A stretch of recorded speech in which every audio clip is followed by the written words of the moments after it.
All right, I'm Chris Avino with American Outdoor News. Welcome to another episode. And today we have Chad Schearer from Bergara. Chad, thanks so much for coming on. I know we've been talking about this for a while. I am excited to be here. We have, and I appreciate your podcast and what you do for this industry. You know, we met many, many years ago um, on the long shot tour. Yes, down in Texas, I think, wasn't Yeah, it it? was outside Yep. of Dallas, and I Yep. didn't even have American Outdoor News at that time. I still had See Me Hunt, Yeah. and here Now, we remember are. that event? It rained like crazy. But it was so much fun. Oh yeah, yeah, yeah. Yeah, I've lucky we had that overhang, or the whole Hmm. thing would have been completely washed out. But it Yeah. really was a blast, and it was great to not just get to know the brand better. It was good to know the people behind the brand. And that's one thing that's great about the BPI brands is we've got so many fantastic people and a lot of longevity with the brand. It's kind of funny now. I'm one of the veterans there. I've been with them for going on 28 years, and so it's Wow. hard to believe how fast that's went. Yeah, it really has. And I'm going into seventh year with American Outdoor News, and just feels like yesterday. Well, congratulations on that. Do you know what that means? It means we're getting old. Hopefully wiser. Yeah, one would think. Now, Bergara's been around for a little while now. Um, I think they've grown more notoriety probably over the last 7, 8, 9 years um, than in the past. What do you think sets Bergara apart from your competitors at this point? Well, I'll just tell you, Chris, I've been fortunate. I have been with Bergara since the time it started and was there from day one, from the concepts to doing the OEM barrels. And I think one thing that has set Bergara apart is we've tried to capitalize on what shooters and hunters want and Yeah, focusing on quality, but yet being affordable. It's yeah. not the lowest price, it's not the highest price, but you get a lot of great value there with Bergara. And I, go I ahead. I think it came along really at the perfect time to fill a void, and um, yeah, I think you really took a giant leap forward as well. Right. And it's neat the history of it. We started where we were doing the OEM barrels because people found out the barrel making capabilities we had. And then from there, we started the custom shop and had Dan Hannes um, started with us and built a really niche following of people that wanted good quality and accurate rifles. And then that progressed into 2014 when we started the B14 line and the production line. So when you start thinking about it, it's quite incredible that in the last 11 years, we've been able to develop a production line of rifles that keeps evolving and trying to stay very current with the trends and what people want. And one of the big things that we do is we really try to listen to our customers and what they're asking for. And so much of it today is driven by different calibers and different types of shooters, whether you're shooting a PRS match or you're shooting any of your 22 competitions or you're Yeah. taking this on a hunt of a lifetime. And which is what I'm all about. I love that. And then on top of that, we have the Bergara Academy, um, which I'm very blessed to be able to be the on-site manager in Montana, instruct up there. We have one in Wyoming now too, and so we're trying to feed the brand and feed our consumers and help them succeed to have more success on their trips. Now, I know at one point you were doing some small batch manufacturing. You still doing that just to test the market? Yeah, we do different things. We're always looking at testing the market and then seeing what's going on. We haven't announced any of that here just recently, but that was a great tool we were using for a while on testing the market just to see where it's at and what we had going on, and that gave us a lot of information. Well, when you're going out on a deer hunt, which Bergara are you going to grab? Ooh, that is a tough one because Depending on where in the country. well, it depends where in the country. Now, I live in Montana, so I'm a Western hunter, and man, there are so many great models. I do love the Crest Squared carbon barrel. I also love the Ridge carbon. I like that lightweight because we're going to be taking those guns and taking them for a hike. And some things with that Crest carbon, the squared rifle I love is it has a fixed cheek piece in there, so you're getting a good weld on your cheek for that scope, and it's just it doesn't add the extra weight if you're putting anything in there for pillars to adjust that height. Yeah, Um, that is probably going to be my go-to gun. However, I love our Sierra, and I'll take any. To be honest with you, I'll take any of them, and I'll go shoot a deer with it. It's yeah. they're all fantastic, but those would be that Crest is probably going to be my go-to gun. What's your go-to caliber? All right, so are we talking deer? Are we talking elk? We talking all around? Let's stay with deer. Okay, we'll stay with deer. You know,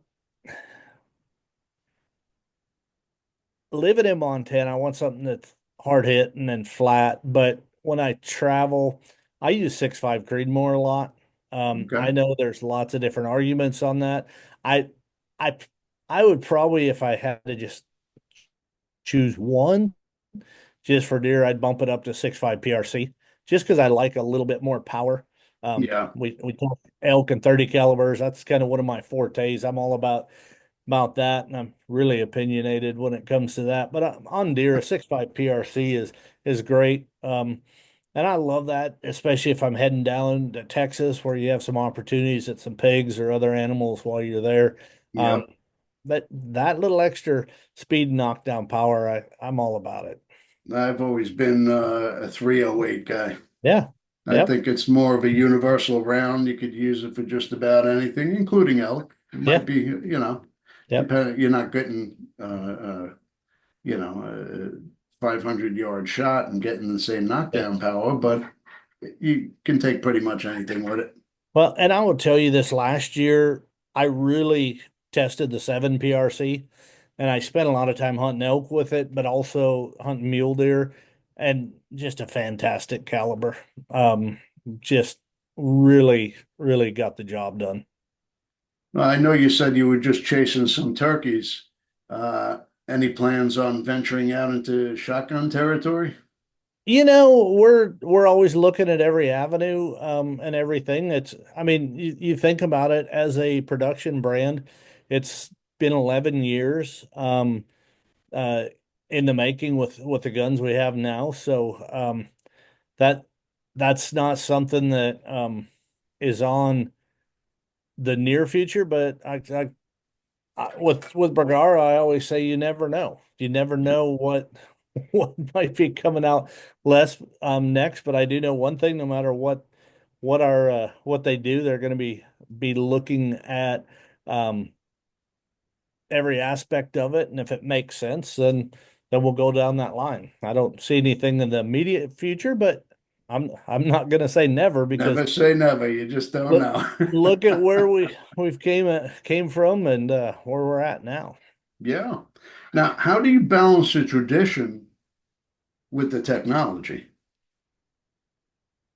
As far as Well, you pretty much have a traditional um, look to the mhm, gun, yeah. to So Bergara. so But we have that, and that's why I hesitated on that because we do keep up with the technology, and if you look at our MG light or our MG micro light with the chassis and titanium. And you see the guns are our comp rifle. You're going to see some really cool technology. And that's the same thing, even on that, the gun we were talking about with when we're talking about the crest, the technology on that is fantastic. So there's really when you're looking at the Bergaras, you start out where you have our main B14 line, then we have the B14 Wilderness line, which Yeah. you you get a few more bells and whistles like a fluted bolt on it. You've got some different looks to it. You got the Cerakoted barrels on our stocks, and then you go up into our Premier series, which those guns are made in our down in Lawrenceville, Georgia, at U.S. headquarters there, and you have a few more bells and whistles on those. You get the Trigger Tech triggers in there. You get a different type of stock in there, and so there's really basic three different levels when you're talking about these Bergaras, and but no matter what, I'll tell you they shoot. For example, at the Bergara Academy up in Montana, we're using the B14 Wilderness Ridge carbon barrel and shooting carbon when we're heating those barrels up. But it's amazing the accuracy. We've been doing that for the last 2 years. And it's great for us to really put those guns through the ringer. And I can tell you, I would take that gun anywhere on any hunt. Well, they really are an impressive line. Yeah. The accuracy, I mean, you really don't even feel any recoil on some of these models. Well, Uh, and then you throw a suppressor on them, which I anymore I'm a big fan of suppressors, and especially in hunting and in states you can use them, and it just allows you to stay on the animal, and that takes out so much recoil. I love it when parents could take young people out on their first hunt and they have a suppressor, and you put a suppressor on a 6.5 Creedmoor, and that young person isn't going to feel they the don't feel recoil nothing. at all. And the suppressors are actually easing up. They're Yeah, becoming a lot easier to get, even in New York, where I am. yeah, Um, it used to be near impossible. yeah. Now it's getting a little easier. Well, and it's so funny when you go into other countries where they don't require background checks or tax stamps, but certain European countries require that you hunt with a suppressor just because of the noise ordinances. Huh. And it it's funny when I travel across the world and I see that, and then over here it's more of a challenge, but they are making it a little more streamlined for sure. Now, for somebody, let's say a first timer just got his deer license, looking to get his first gun, what would you suggest for a So first timer?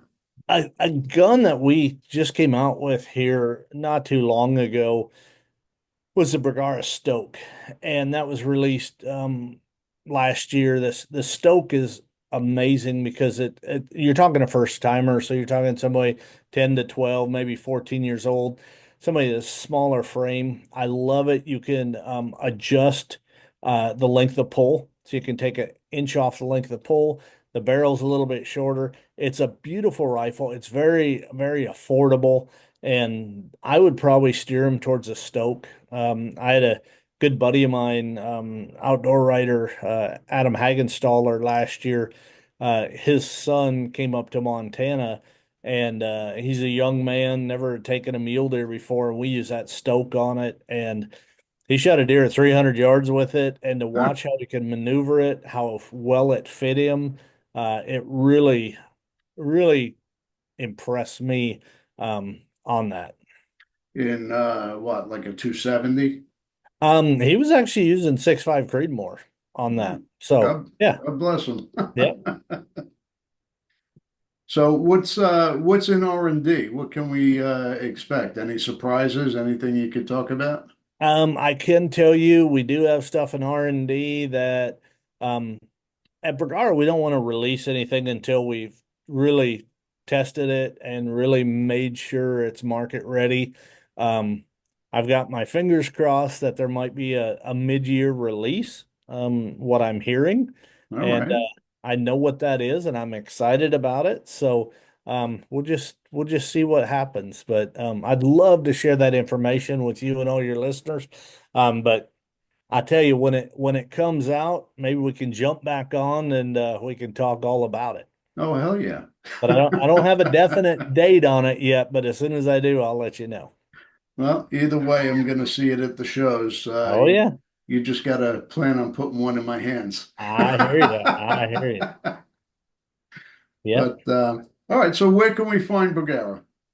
Go to our website, Bergara. The best one's probably going to be bergarausa.com.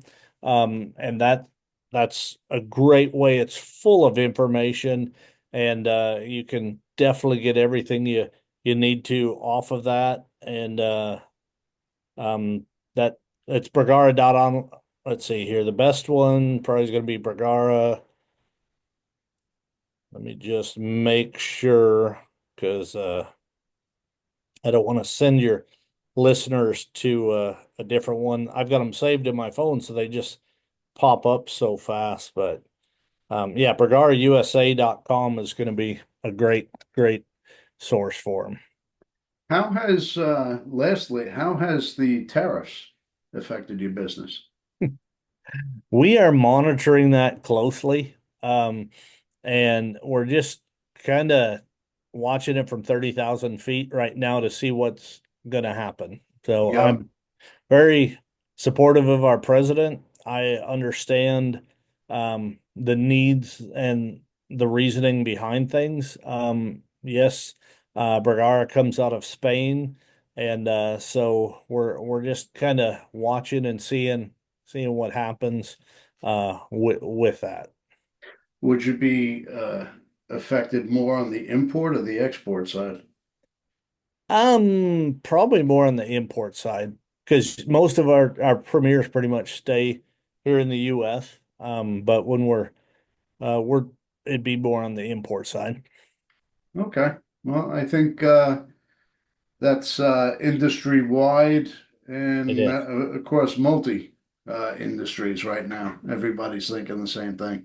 Yeah, I've talked to several other people in the not just in the firearms part of it, but in the different aspects. And it's amazing how how many of our hunting gear goods Oh, come from overseas. optics, clothing, backpacks. The list goes on and on. Yeah, even with the scents and the soaps and the grills and there's a lot there. So Oh, yeah. There's always the homemade remedies that that work well. yes, But sir. all right, any big hunts planned this year?